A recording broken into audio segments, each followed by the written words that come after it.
বাংলাদেশ এবং বিশ্বের বিভিন্ন প্রান্তে বিভিন্ন কান্ট্রিতে একসময় ভালো মোবাইলের ব্র্যান্ডগুলা বর্তমানে কিন্তু হারিয়ে গেছে। তারা কেন হারিয়ে গেছে আমরা কি কখনোই চিন্তা করে দেখছি? এই সমস্ত ব্র্যান্ডগুলা বর্তমানে বাংলাদেশ এবং বিশ্বের বিভিন্ন কান্ট্রিতে তারা কেন হারিয়ে গেছে? তাদের মার্কেট প্লেসটা কেন তারা হারিয়ে ফেলছে? আমরা কি কখনো চিন্তা করে দেখছি?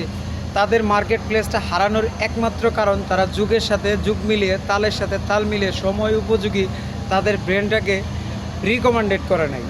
ঠিক ওরকমই ফেসবুকেও আমরা যদি বিভিন্ন ধরনের সেই পুরাতনের সময় ট্রেন্ডিং নিয়ে যদি আমরা ভিডিও তৈরি করি, দেখা যাচ্ছে যে হয়তো একসময় আমাদের মার্কেট প্লেসটা ভালো থাকবে, কিন্তু আমরা এই মার্কেট প্লেসটা ধরে রাখতে হলে আমরা যদি যুগ উপযোগী যদি আমাদের কন্টেন্টগুলোকে মডিফাই যদি না করি, আমাদের কন্টেন্টগুলো যদি ওইভাবে তৈরি না করি, একসময় কিন্তু আমরা ওই মোবাইল কোম্পানির মতো আমরা হারিয়ে যাব।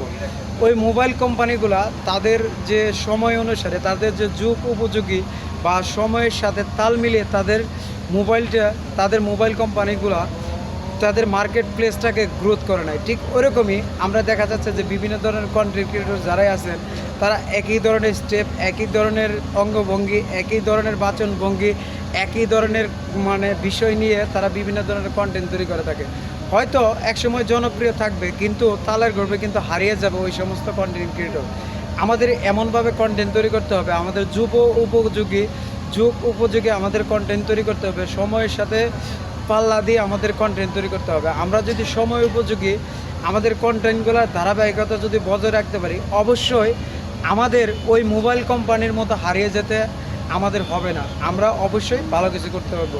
তাই আমাদের ফেসবুকে যদি প্ল্যাটফর্মটা শক্ত করে ধরে রাখতে চান,